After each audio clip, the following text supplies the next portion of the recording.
ನನ್ನ ನೀನು ಗೆಲ್ಲಲಾರೆ ಅಲ್ಲವಾ ಸ್ವಲ್ಪ ಹಿಂಗ್ ನೋಡು, ಅದ್ಯಾಕೆ ಹಿಂಗ್ ನೋಡ್ತೀಯ? ನಮ್ಮ ತಂಡವನ್ನ ನಾವು ಸೋಲಿಸ್ತೀವಿ. ದೇವ್ರು ನಿಂಗೆ ಒಳ್ಳೇದ್ ಮಾಡ್ತದ. ಫೈನಲಿಸ್ಟ್ ಕಂಟೆಂಡರ್ ಆಗಿ ಆಯ್ಕೆಯಾಗಿದ್ದೀರಿ. ನನ್ನ ನೀನು ಗೆಲ್ಲಲಾರೆ ಅಲ್ಲವಾ ಸ್ವಲ್ಪ ಹಿಂಗ್ ನೋಡು, ಅದ್ಯಾಕೆ ಹಿಂಗ್ ನೋಡ್ತೀಯ? ನಮ್ಮ ಮಾವನ ಮಗಳಿಗೆ ನಾನು ಕೊನೆವರೆಗೂ ಕಣ್ಣು ಹೊಡಿತಾನೆ ಇರ್ತೀನಿ. ನಮ್ಮನ್ನ ಯಾರು ಕೇಳೋರು? ಹೂ ಸ್ಟಾಪ್ಡ್ ಯು? ನಿಮ್ಮನ್ನ ತಡೆದಿರುವವರು ಯಾರು? ನಮಸ್ಕಾರ ಎಲ್ಲ ಬಿಗ್ ಬಾಸ್ 12ನ ವೀಕ್ಷಕರಿಗೆ. ಬಿಗ್ ಬಾಸ್ 12 ಈಗ ಸಖತ್ತಾಗಿ ನಡೀತಾ ಇದೆ. ಏನಕ್ಕಪ್ಪ ಅಂದರೆ ಎಲ್ಲ ಕಂಟೆಸ್ಟೆಂಟು ತುಂಬ ಆ್ಯಕ್ಟಿವ್ಗೆ ಆಡ್ತಾ ಇದ್ದಾರೆ. ಅದರಲ್ಲಿ ಗಿಲ್ಲಿ, ಅಶ್ವಿನಿ ಮೇಡಮು, ಚಂದ್ರಪ್ರಭಾ ಅವರು ಮತ್ತು ಸತೀಶ್ ಸರ್ ಅವರು ತುಂಬ ಸಖತ್ತಾಗಿ ಆಡ್ತಾ ಇದ್ದಾರೆ ಅಂತಲೇ ಹೇಳ್ಬೋದು. ಇದರಲ್ಲಿ ನೆನ್ನೆ ತನಕ ಹೇಳಿದ್ದಾರೆ ಬಿಗ್ ಬಾಸ್ ಅವರು ಫೈನಲ್ ಕಂಟೆಸ್ಟೆಂಟ್ ಆಗಿ ಮಲ್ಲಮ್ಮ ಅವರು ಆಯ್ಕೆ ಆಗಿದ್ದಾರೆ ಅಂತ ಹೇಳ್ಬಿಟ್ಟು. ಅದಕ್ಕೆ ಅವ್ರಿಗೆ ಕಂಗ್ರ್ಯಾಚುಲೇಷನ್ಸ್. ಹಾಗೂ ಈಗ ಇನ್ನೊಂದು ಟ್ವಿಸ್ಟ್ ಕೊಟ್ಟಿದ್ದಾರೆ. ಏನಪ್ಪ ಟ್ವಿಸ್ಟು ಅಂದರೆ ಸತೀಶ್ ಸರ್ಗೆ ಹಾಗೂ ಚಂದ್ರಪ್ರಭಾಗೆ ನೀವು ಈ ಸತಿ ನಿಮ್ಮ ಟೀಮ್ನ ಸೋಲ್ಸಿದ್ರೆ ನಾವು ನಿಮ್ಮನ್ನು ಫೈನಲಿಸ್ಟ್ ಆಗಿ ಆಯ್ಕೆ ಮಾಡ್ತೀವಿ ಅಂತ ಹೇಳ್ಬಿಟ್ಟು ಓಪನ್ ಟ್ವಿಸ್ಟ್ನ ಕೊಟ್ಟಿದ್ದಾರೆ. ಇದರಿಂದ ಏನು ಟ್ವಿಸ್ಟ್ ಐತೆ ಅಂತ ನನಗೆ ಗೊತ್ತಿಲ್ಲ. ನಿಮಗೆ ಗೊತ್ತಿದ್ರೆ ಕಾಮೆಂಟ್ ಸೆಕ್ಷನಲ್ಲಿ ಕಾಮೆಂಟ್ ಮಾಡಿ. ಇದಕ್ಕೂ ಮುಂಚೆ ಯಾರ್ಯಾರು ನನ್ನ ಚಾನಲ್ನ ಇನ್ನೂ ಸಬ್ಸ್ಕ್ರೈಬ್ ಮಾಡಿಲ್ಲ, ಒಂದು ಸಬ್ಸ್ಕ್ರೈಬ್ ಮಾಡಿ ಹಾಗೂ ಒಂದು ಲೈಕ್ ಕೊಡಿ. ನಿಮಗೆ ಯಾವ ಕಂಟೆಸ್ಟೆಂಟು ಗೆಲ್ಲಬೇಕೋ ಅವ್ರ ಹೆಸರನ್ನ ಕಾಮೆಂಟ್ ಸೆಕ್ಷನಲ್ಲಿ ಕಾಮೆಂಟ್ ಮಾಡಿ.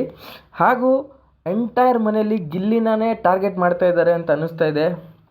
ಸೊ ಇದಕ್ಕೆ ಮನುಷ್ಯರು ಹೇಗಿರಬೇಕು, ಲೈಕ್ ಯಾರಾದರೂ ನಮಗೆ ಹರ್ಟ್ ಮಾಡಿದರೆ ನಾವು ಯಾವ ಥರ ರಿಯಾಕ್ಟ್ ಮಾಡಬೇಕು ಅಂತ ನಾವು ಗಿಲ್ಲಿ ನೋಡಿ ಕಲ್ತ್ಕೋಬೇಕು. ಏನಕ್ಕಪ್ಪ ಅಂದರೆ ಎಂಟೈರ್ ಮನೆಯೇ ಅವನಿಗೆ ಅಗೇನ್ಸ್ಟಾಗಿ ಮಾತಾಡ್ತಾ ಇದೆ. ಅವನಿಂದನೇ ನಮ್ಗೆ ಊಟ ಬಂದಿಲ್ಲ ಅಂತ ಹೇಳಿದ್ರು ಅಶ್ವಿನಿ ಮೇಡಮು. ಇನ್ನೊಬ್ಬರು ನೋಡಿದ್ರೆ ಅವ್ರ ಮೇಲೆ ಕಿರ್ಚಾಡ್ತಾಯಿದ್ರು. ಆ ಟೈಮಲ್ಲೂ ಅವ್ರ ಪ್ರೆಸೆನ್ಸ್ ಆಫ್ ಹ್ಯೂಮರ್ ಎಷ್ಟು ಚೆನ್ನಾಗಿದೆ ಅಂದರೆ ಅವ್ರು ಯಾವುದನ್ನು ಡೈರೆಕ್ಟಾಗಿ ಲೈಕ್ ಸೀರಿಯಸ್ ಆಗಿ ತೊಗೊಳ್ಳಿಲ್ಲ, ಅದನ್ನು ಕಾಮಿಡಿಯಾಗಿ ಮಾಡಿದ್ರು. ಇದು ಒಳ್ಳೇದಂತಲ್ಲ, ಬಟ್ ಆ ಟೈಮಲ್ಲಿ ಸಿಚುವೇಶನ್ನ ಹ್ಯಾಂಡಲ್ ಮಾಡ್ತವ್ರಲ್ಲ ಅದು ಚೆನ್ನಾಗಿದೆ ಅಂತ ಹೇಳ್ತಾ ಇರೋದು. ಸೊ ನೆಕ್ಸ್ಟ್ ಹೇಳಕ್ಕೆ ಬಂದರೆ ಸುಧೀರ್ ಅವರು ಇಲ್ಲಿ ನೋಡಿದ್ರೆ ಇನ್ನೊಬ್ಬರನ್ನ ಪಟಾಯಿಸೋಕ್ಕೆ ಟ್ರೈ ಮಾಡ್ತವ್ರೆ. ಅದು ನಿಜಾನ ಸುಳ್ಳೋ ಗೊತ್ತಿಲ್ಲ, ಬಟ್ ನೋಡೋಕೆ ಮಾತ್ರ ಸಖತ್ತಾಗಿದೆ.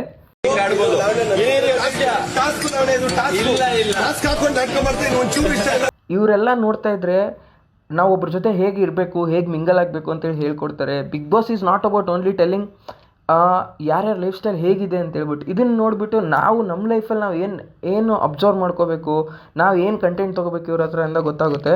ಅಂದರೆ ತುಂಬ ಜನ ಹೆಣ್ಮಕ್ಳು, ತುಂಬ ಜನ ಅಮ್ಮಂದಿರು ಅರ್ಲಿಯರ್ ಸ್ಟೇಜಲ್ಲೇ ಮದುವೆ ಆಗಿರ್ತಾರೆ. ಸೊ ಅವ್ರಿಗೆ ಅವ್ರ ಲೈಫ್ನ ಎಂಜಾಯ್ ಮಾಡೋಕ್ಕೆ ಆಗಿರಲ್ಲ. ಎಲ್ರಿಗೂ ಎಲ್ಲ ಎಂಜಾಯ್ ಮಾಡ್ತಾರೆ ಅಂತೇಳಿ ಹೇಳೋಕ್ಕಾಗಲ್ಲ. ಲೈಕ್ ಈ ಮಾತನ್ನ ತುಂಬ ಜನಕ್ಕೆ ಅಪ್ಲಿಕೇಬಲ್ ಆಗುತ್ತೆ. ಏನಕ್ಕಪ್ಪ ಅಂದರೆ ತುಂಬ ಜನ ಹೊರಗಡೆ ಇರೋರು, ಕೆಲಸ ಮಾಡೋರು, ತುಂಬ ಕಷ್ಟಪಡೋರು ಹೆಣ್ಮಕ್ಳು ಇದ್ದಾರೆ, ಗಂಡು ಮಕ್ಕಳು ಇದ್ದಾರೆ. ಆ್ಯಂಡ್ ಮೋರ್ ಓವರ್ ಲೈಕ್ ಜೆಂಡರ್ನ ಡಿಫ್ರೆನ್ಷಿಯೇಟ್ ಮಾಡೋ ಬದಲು